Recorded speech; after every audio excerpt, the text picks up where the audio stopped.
Delhi police अपराधियों और संगठित गिरोहों के खिलाफ लगातार सख्त कार्रवाई करती नजर आ रही है। ऑपरेशन गैंग बस्ट के तहत सेंट्रल दिल्ली जिले की स्पेशल स्टाफ टीम ने करोल बाग फायरिंग केस में वांछित 2 शूटरों को मुठभेड़ के बाद गिरफ्तार किया है। पुलिस को खुफिया सूचना मिली थी कि दोनों आरोपी कमला मार्केट इलाके में आने वाले हैं। सूचना के आधार पर पुलिस टीम ने घेराबंदी की, लेकिन खुद को घिरता देख बदमाशों ने पुलिस टीम पर अंधाधुंध फायरिंग शुरू कर दी। जवाबी कार्रवाई के दौरान ऑपरेशन का नेतृत्व कर रहे इंस्पेक्टर की बुलेट प्रूफ जैकेट पर गोली लगी, हालांकि वह सुरक्षित बच गए। पुलिस की जवाबी फायरिंग में दोनों बदमाश घायल हो गए, जिसके बाद उन्हें गिरफ्तार कर लिया गया। मौके से 1 पिस्तौल, 1 देसी कट्टा, 3 जिंदा कारतूस, 10 खाली कारतूस और 1 चोरी की स्कूटी बरामद की गई है। पुलिस अब आरोपियों के आपराधिक नेटवर्क और अन्य मामलों में उनकी संलिप्तता की जांच कर रही है। इस संबंध में डीसीपी सेंट्रल दिल्ली रोहित राजवीर सिंह ने जानकारी दी। करोल बाग में आज से कुछ 2 हफ्ते पहले हमारे यहाँ एक केस हुआ जिसके अंदर एक गोली चलाई गई और अटेम्प्ट टू मर्डर का हमने केस रजिस्टर किया, और वो भी 2 गुटों के बीच में लड़ाई की वारदात थी, आप सभी को पता है। उसमें दोनों तरफ से कई सारे अनवांटेड एलिमेंट सोसाइटी के इन्वॉल्व थे।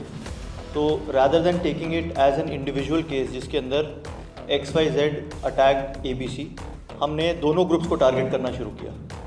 इसी डायरेक्शन में चलते हुए सबसे पहले उस केस FIR में कुछ लोग इन्वॉल्व थे, उन लोगों को हमने अरेस्ट किया, और ऑपरेशन गैंग बस्ट में जो विक्टिम पार्टी थी उनके साथ लिंक्ड एक बड़ा रॉबर गैंगस्टर था जिसका नाम विकास कालिया है। तो ऑपरेशन गैंग बस्ट में हमने उसको अरेस्ट किया। विकास कालिया के ऊपर पहले भी रॉबरी के पर्चे हैं, और हमारी ही सेंट्रल जिले की ही लास्ट ईयर की DBG रोड की एक रॉबरी थी, आर्म्ड रॉबरी, जिसके अंदर वो वांछित था, वांटेड चल रहा था। तो उसको पकड़ के हमने वो वाली रॉबरी भी खोली। आगे बढ़ते हुए इस करोल बाग वाले केस में 2 ऐसे क्रिमिनल्स थे जो बहुत ही डेस्परेट थे, और जिनके ऊपर नॉर्थ जिले के सराय रोहिला की रॉबरीज भी थी, और हमारे यहाँ पे उन्होंने फायरिंग की थी करोल बाग वाले केस में। वो 2 क्रिमिनल्स थे, साहिल और अविनाश। हमें ये पता चला कि इन दोनों के ऐसे अब इरादे हैं कि जो दूसरा ग्रुप है उस पर ये फिर से अटैक करना चाह रहे हैं, और ये उस करोल बाग वाले इंसिडेंट के पास यहाँ से फ़रार हो गए थे। हमारी टीम ने इनको काफ़ी पीछा किया, डिफरेंट स्टेट्स में इनके पीछे गए, जो हमें इन्फॉर्मेशन मिली इनके हाइड आउट्स के बारे में। लेटेस्ट इन्फॉर्मेशन ये थी कि ये वापस आके किसी भी दिन दोबारा दूसरे गैंग पे अटैक कर सकते हैं, या उनके जो भी 1-2 मेंबर्स हैं जो इनको लगता है कि अभी बाहर हैं। बाकी तो हमने मोस्टली उनको एप्रीहेंड करके अरेस्ट करके जेल भेज दिया है। इसी इन्फॉर्मेशन के तहत कल हमने एक ट्रैप सेट किया जब साहिल और अविनाश कमला मार्केट के एरिया से निकल रहे थे जाकिर हुसैन कॉलेज के पास से, और जो हमारी स्पेशल स्टाफ की टीम, ATS की टीम, पूरे ऑप्स की टीम वहाँ पे मौजूद थी। उन्होंने एक ट्रैप सेट किया, उन्होंने उनको रोकने की कोशिश की, तो उन्होंने पोजीशंस ली और पुलिस पार्टी पे फायर किया।